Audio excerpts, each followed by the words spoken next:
Hey, I'm Nikki Ray, and today I'm going to talk to you about the top 10 differences I've noticed between America and Korea. So I'll just get right into it. The first thing I've noticed, the bathrooms. Yes, I've said it, the bathrooms. So let me tell you about Korean bathrooms. The biggest difference that I've noticed is that typically your shower is right next to your toilet. And you don't have a bathtub or a separated shower. It's just there is a drain somewhere near the shower head and you're just expected to wash yourself next to everything, and then everything gets soaking wet. So Koreans have these little bathroom slippers. Mine are this pink color, has holes so that the water goes through. Every Korean house has these in their bathroom because when you shower, the floor just gets drenched and you don't want to slip and fall, you know? So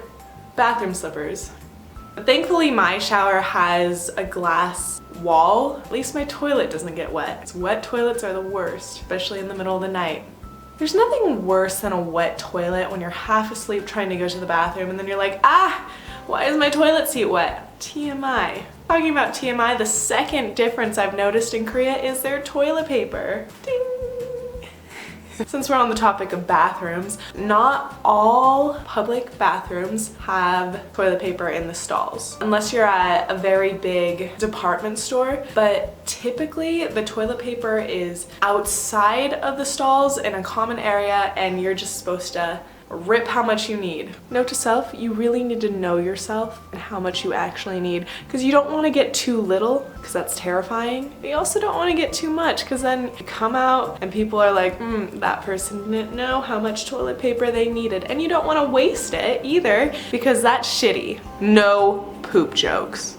Okay, I made one. Also, not all bathrooms have toilet paper, so you need to carry toilet paper around.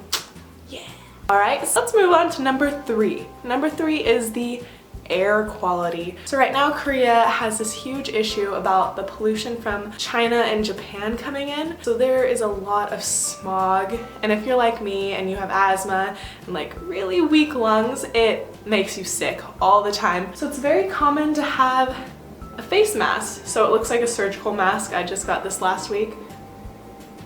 And you just walk around like this.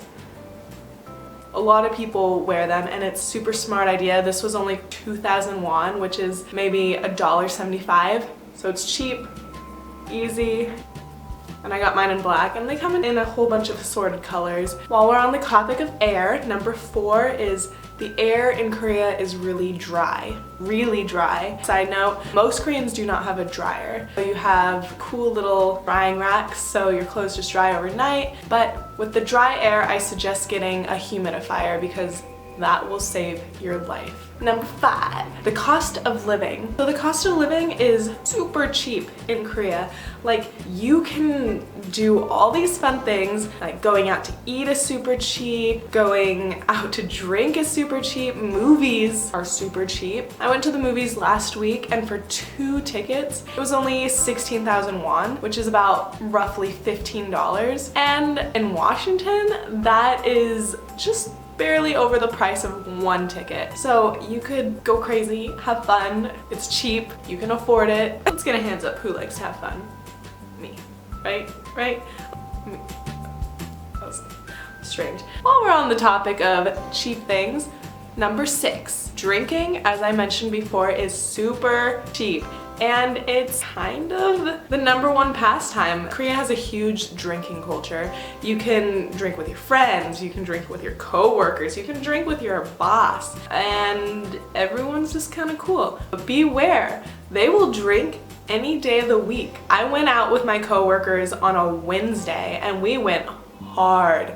We went so hard with soju that I so hungover the next day and I was physically ill. I wanted to curl up in the darkest cave for a week and just sleep. But no, you have to work. It doesn't matter how hungover you are. Everyone was in the same boat, and I saw every single one of my coworkers at work the next day looking like a hot mess, but they were there because work ethic is really high. I guess I just mixed drinking and work ethics into one, but that's okay. All right, let's move on. Number 7 is heated floors. So Korea, their heating system is through the floors, and it's really nice because your feet are warm. Yeah, that's all I have to say about that one. It's nice. Number 8 is the importance of family. So because Korea is a collectivistic culture, family is very important. They have a hierarchy of age. Like if you are young, you are at the bottom of the totem pole, and if you are elderly, you are treated with the most respect. It even shows in the way they speak to one another. There's an honorific speaking, and there's like a casual speaking. You speak to the elderly, you always use the honorific,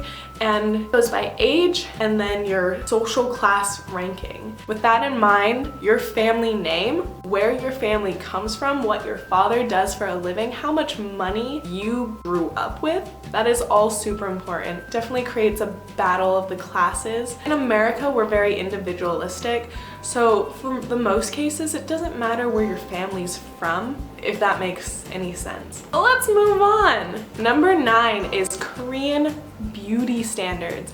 I feel like everyone is very on point in this country. Like they always have a full face of makeup on, and their clothing is always current in style, expensive brand names. Even if you're going to the grocery store, you need a full face of makeup, you need to put on your best clothing. So in Korea, you will not see at 2 in the morning in your PJs, wearing the makeup from yesterday, looking like you just rolled out of bed. No, you'll never see that. So there are no Walmart people in Korea. The emphasis on beauty is very high. People will get plastic surgery for job interviews, and for every Korean job application, you need a picture of your face posted right on it. So it really matters how you look and how you present yourself. And that's why I think Koreans are very on it. And also Koreans, they don't really care about the beauty you're born with, because you can just create it. You can get plastic surgery. People are always on diets and dieting. That has its positives and negatives, but we won't get into that in this video. Let's go to the last one. Number 10 kind of goes into the Korean beauty standards, is the obsession with having pale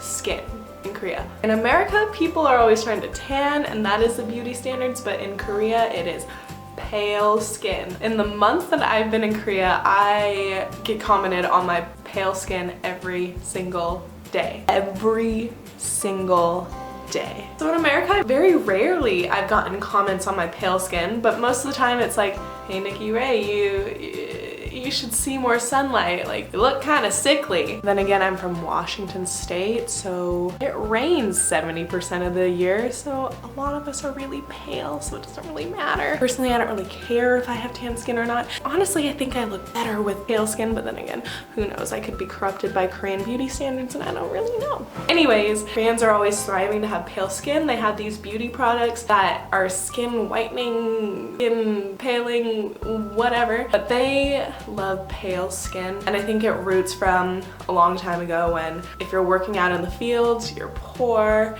and if you're really pale, you're being pampered and you're inside and whatever. So that goes with the class ranking as well. But you know, who really knows? Anyways, those are the top 10 differences I've noticed between living in America versus living in Korea. That's all I have for you, so bye.